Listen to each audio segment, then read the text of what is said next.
TGR News, broadcasting from the State of Israel. Welcome back to TGR News. Welcome. Well, this week, like I said before, like last 2 weeks, when we did the food part distribution, we double packed everything for 2 weeks last week because the second week I was in the Army. This week I was back, so I did another 2 weeks because next week I'm in the Army again. And Ola is still with a cast on a broken foot. So as you can see, I did it with Mama. Yeah. And it's you guys really are a blessing to be able to feed all these hungry people here in Israel. And your donations really are going to wonderful places and doing wonderful things. To the Holy Land, to the chosen people here, the Jews in Israel. It really is something special to be a part of. And like we said from the beginning, it's a leap of faith that we went out on and just started doing. And when you go on a leap of faith, God always answers. So you guys have been coming in, and I can see it still growing. So you guys really are a blessing, and I'm sure, just like the vision that God gave me, this is going to grow to be a very big part of this ministry. And so we're just eager for it to grow. So thank you, and really is something special. Well, To the news. let's get into it. Yeah. A lot to talk about. Oh, yeah. First of all, glad to see you back again. I like doing the news with you. Thank you. I like it too. Good. Well, Prime Minister Naftali Bennett is threatening to put restrictions on the unvaccinated only against all the advice from the ministers of health because of 11 cases. When this was what he was doing when there was only 11 cases this week of Omicron. Yeah. And this Omicron thing, as far as I can tell, is nothing special. It's not like it's killing more people or doing anything different, or it's just ridiculous. It is. And then don't forget, Naftali Bennett's whole campaign was he's going to do it different. Oh, yeah. Because he's not going to do restrictions, right, with Corona. That was his thing. He Yeah. say, I have a plan for all of this. With me, on my watch, everything that Bibi Netanyahu, wouldn't happen if I was there when it all happened. But so now he's there. And he's doing worse. Yeah. And he have the vaccinations. It's not like different. It's all different. Ex-Prime Minister Benjamin Netanyahu didn't have the vaccinations at the beginning. Yeah, it was all exactly. beginning, and it was all yeah. In an interview, Prime Minister Bennett again said that all unvaccinated people are dangerous and life-threatening to the rest of the population. That is serious talk. I don't know how he can say this thing. That's dangerous talk. Exactly. That's really serious. When your prime minister or your president or whatever kind of government you have addresses the nation and says that, points at people and specifically and says that they are a threat to the security of the nation. I mean, now once you can call someone a security threat, just like terrorists and everything else, well, a lot of the rights of those people's rights get stripped away automatically. Been taken away, yeah. Yeah, and it's just that's worse than communism. That's fascism. That's hard talk. I mean, that's serious. Yeah, and I don't know what's going on with Bennett. He don't check his. He also says. Not I know what you're talking about. Yeah, I know what he you're said talking about. something on the news. Yeah. Something that all nation hears, and he said that in England, 2 kids. Yeah, in England, exactly. In England, he came on the news. One kid was died. Yeah, he said he came on the news and he said that 2 kids died in England, and from the Omicron variant. Yeah.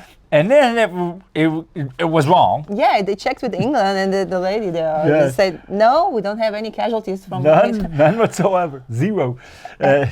Yeah, it's just, I don't know what's going on with Bennett. That was crazy how he did. I forgot about that. Yeah, he came on the news and said 2 kids died, and then found out that was just a lie. Just, how could it? Yeah, I don't think he lied purposely. I think he just didn't check his resources. And in this position, you have to check the information that you tell people. It's not like gossip or something. Well, when only 20, what we're talking about before, earlier in the week when Bennett was trying to make new restrictions, there was only 11 cases. Then it went way up to 20 cases in the entire country, of population of 9.5 million. Remember that, right? Yeah. So when it went only up to 20 new cases of Omicron variant in the entire country were found, Bennett was already calling it the fifth wave of corona, and restrictions needed to be made, like non-vaccinated people need to be marked with colored bracelets. If you're not vaccinated, you need to be marked. Yeah. I mean, and you can't. I don't know if people are listening. Yeah. You need to be marked. And it's if you don't have the vaccine, so that when you're walking around, you can see who's vaccinated and who's not. And we are Jews with all our history.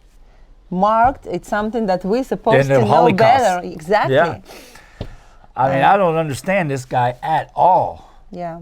And you restrict them from going to the shopping malls, and you can't go to buy, except something like pharmacies. You can go to pharmacies. From the beginning, where you could do the, but you know, a lot of people back in the first when this corona stuff started, especially in Israel, there was a lot of fake news. People were just trying to get high views on their YouTube or their Instagram or whatever, and they were putting out how Israel was, there was no freedom, you couldn't go anywhere, you couldn't do anything. And I don't know if you remember, but if you look back in our videos, you can see where I did videos, showed to everyone it's not true. Even though they said that you had to have a vaccine and you had to have the green passport, we went to restaurants, we went to the malls, we went to coffee shops, we went everywhere, and I showed you guys that nowhere, not once, was that we ever asked for any green passport. And that's the way former Prime Minister Benjamin Netanyahu set it up. It was like a thing he did, but he made it super easy for it not to be enforced, because that was his plan, if you ask me, because obviously it wasn't enforced. I mean, we were walking around doing everything. Yeah. And so, but now Prime Minister Naftali Bennett, he's doing this where you're marking people. He's making it where it's going to be completely enforced, Yeah, they think that businesses will go down about 30% from this, because people just won't be able to get to the shops and do what they need to do. Yeah, this is insane. Well, Naftali Bennett told the Minister of Health that he needs to ramp up the vaccines by 50,000 more vaccinating people a day. 50,000 more a day. Now, I don't know about you, but I don't see how a prime minister can tell the Minister of Health to vaccinate 50,000 more people a day. Isn't it supposed to be our choice? Exactly. How many people get vaccinated today is our choice. Who wants to go get vaccinated? Not the prime minister just saying go and do it. Yeah. Yeah. I mean, it really is. Yeah. After Minister, so now let's talk about something else. Okay. After Minister of Education, Shasha Bitton, started the vaccine drive in schools on Sunday, her second command, Igal Slovic, quit. Yeah, he quit because of realizing it's morally incorrect to force vaccinations on kids in the schools. Yeah. And also, if I correct me if I'm wrong, many. I would never do that. I know better. Yes, you do. Well, many teachers quitting now. So many people in the position of different positions in the Ministry of Education quitting now. Yeah, because of all of this. Or they fire them and they replace them. So I guess it's maybe it's even connected to this, I don't want to sound like a conspiracy, but maybe it's connected to this thing about vaccination in schools. Of course it is. I think you would be blind not to see that it is, because everything was fine in the Ministry of Education. Everyone was working, everyone was happy, everyone was doing their job until the Naftali Bennett's government starts pushing vaccinations in schools. And then all of a sudden, everyone wants ups and quits and everyone's having problems. Yeah, or they just fire people. While Naftali Bennett wants to mark us, the unvaccinated people. I mean, oh my goodness. Yeah. Well, Israeli minister, let's talk about something else. Yeah. Enough of that. Blood boiling. Corona. Yeah. Israeli Minister of Defense Benny Gantz met with the U.S. Secretary of Defense Austin to talk about working together and at least making a joint military exercise to train on the attack on Iran to stop them from gaining nuclear power. And I think that's good. That would show Iran that we're two countries together, united together to fight their ambitions of becoming a nuclear power. It's a good step, and I think we should do it. But I just don't see why we have to ask them so much just for a training exercise. They should have. That's just something that President Joe Biden should have thought of himself and have done a year ago. Yeah. Well, Jordan has about 50% unemployment and is not even able to supply 60% of its nation's water. Israel has been helping them for years and giving them water. The public is now protesting against the government to stop taking water from Israel. They hate Israel so much that they protest slogans are "We would rather die than accepting Israel from water." That's insane. They hate Israel so much that they'd rather dehydrate than take water from us. To be clear, Israel gives Jordan about 102 billion cubes of water every year. 52 billion cubes of that water is actually a deal they made for gas and other things that they exchange. But an extra 50 billion cubes of water every year, Israel just gives them. Yeah, it actually surprised me, all this hate that I heard. We saw people talking in the protest and how they hate Jews, how they hate Israel, and they don't want our, they rather die. It was surprising for me. I think I was in a bubble or something. I was thinking we have nice...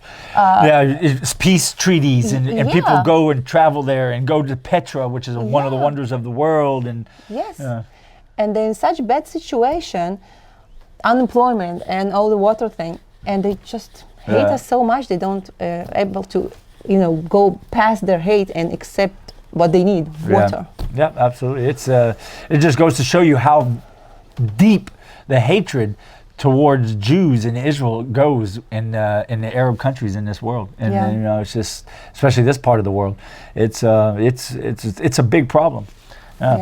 Well, in Lebanon, this past Saturday night, a storage unit full with weapons blew up. It was a storage unit that was sitting next to a mosque. And it appears to be because of just the poor conditions of the way they were keeping it stored. It was, so it doesn't seem like Israel did that or anything, but it was just, just goes to show you how Hezbollah hides their weapons in everywhere, even close to their religious buildings and everything else. Minister of Finance Lieberman, when asked when will the people that work with tourists get some sort of financial aid, he answered by saying they should just find a new job in a different line of business.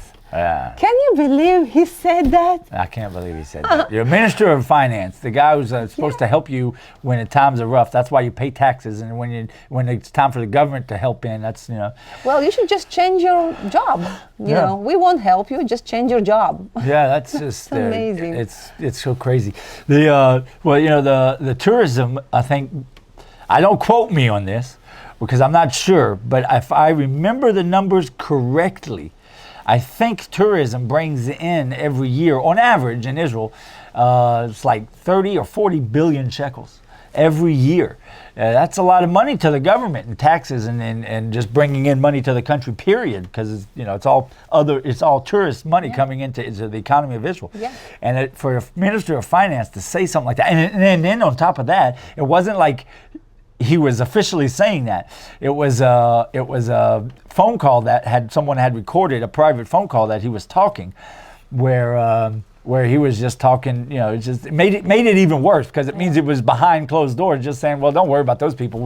They just need to figure out that it's time for them to find a new job. Yeah, and above the money, I know he's the Minister of Finances, but above the money, you want people to come and discover this amazing land. You want tourists to see us and to explore here, and because Israel is small and many people just don't know what's going on here. And it's good for us to have people coming from abroad and see the wonders. The wonders. I like this word. Well, stay with Lieberman a little bit. There's something else that happened this week. Lieberman was sort of a part of it too, because he was the one of a few in the coalition that were pushing this, and then when his side, because being the Minister of Finance, was saying we could save a lot of money, but something unprecedented happened. The coalition decided to cancel the former Prime Minister Benjamin Netanyahu's family personnel security detail. Now, that's never happened before in Israel. It's just like in America, when a president becomes an ex-president, he keeps the Secret Service till the day he dies. It's the same thing here. But somehow, some way in Israel, they've gone across that, and they've canceled it. I think it's this Monday or Sunday they won't have any security detail. And they have threats on their lives. Yeah, the Minister of Interior Security, he actually stated, well, if they feel like they have any danger on their life, they can just call the police like everyone else. And complain, exactly. Are you serious? Oh, yeah. And many things happen. Ridiculous things happened this week. Yeah, this was a really crazy week. Well, for the past year and a half, the commanding chief of the military, Aviv Kochavi, by the way, side note, he's actually a great guy. Good ideals. He's a strong military commander. I personally really like him. Yes. Well, he has been asking for a special budget for the military operations in Iran for over a year and a half. Now, the reason he has not been able to get it done or anything is because don't forget, Israel has been in this loop of elections, of 5 elections, or four elections, over and over and over, where the government couldn't make things like that happen. Yeah. But now that we've already, what is it now? We're quite a ways into Bennett's prime minister term. Yeah. Why hasn't he done anything about that yet? Yeah. I think, in my opinion, Iran is the number 1 priority for us right now. Oh, for sure. For us and the world. Yeah, and the world, yes, exactly. Yeah. But the world don't see it that way for some reason. Unfortunately. But yeah, it's number 1 priority to put all our efforts and money and more money, like he asked. Yeah. Into this purpose. Absolutely. It's very important. Well, in the Washington Post this week, you probably did, because it was in America, you probably know about this already. Israel took responsibility for an airstrike in Syria during the month of June, 6 months ago, right? There were 3 underground sites holding sarin gas that Israel did an airstrike against and took them out. The reason Israel did this now, after 6 months of taking responsibility for it, was because there were underground bunkers. And it was important for Israel to show Iran that even if you keep things underground, it's not safe from us. Don't think that you're safe. And that's the reason why they did that. Yeah. Okay, something else coming from France. France has taken a new stance against Israel. They decided not to recognize all Israelis that get married in what's called the settlements. Yeah. It's green line. Behind the other side of the green line. I don't like this word. But weird. Settlements is a horrible word. It's just... It's Israel. Because you're calling people who living in their own land settlers and people who are living in places that's not supposed to be theirs, which is wrong. But that's what the world has somehow accepted already, which you should fight that as well. And now they say if you married on this land in the settlement, so anyone who lives there and got married, they don't recognize them as being married. It's just another way that France is showing its anti-Semitism and its anti-Israel rhetoric. And, exactly. Yeah. Well, it was a crazy week. Yes, it is. It was. Yes. Yeah. And you got anything you want to say? I don't know. I just feel a little bit sad of these things happening. I think I'm a little bit naive. I was thinking the world will see more what's going on here, and I feel like the world is blind, and all this news shows me that it's ridiculous. I don't understand how. The only thing I can think about is something religious, like I said, something spiritual. Because how can it be that the world don't see all this absolutely hatred it is spiritual. It is spiritual. The hatred is spiritual, and the blindness of the others, like you're talking about, is spiritual. It's all spiritual. But from other hand, I feel blessed to raise my kids here in this Holy Land, and for all your support also. We've been blessed to. Absolutely. Amen. Thank you so much. Well, like she said, it really has been a blessing, and for the you guys supporting this ministry and helping all these people here in Israel and all the Jews. So don't forget to join us at thegoldenreport.com. And until next week, bye-bye. Bye-bye.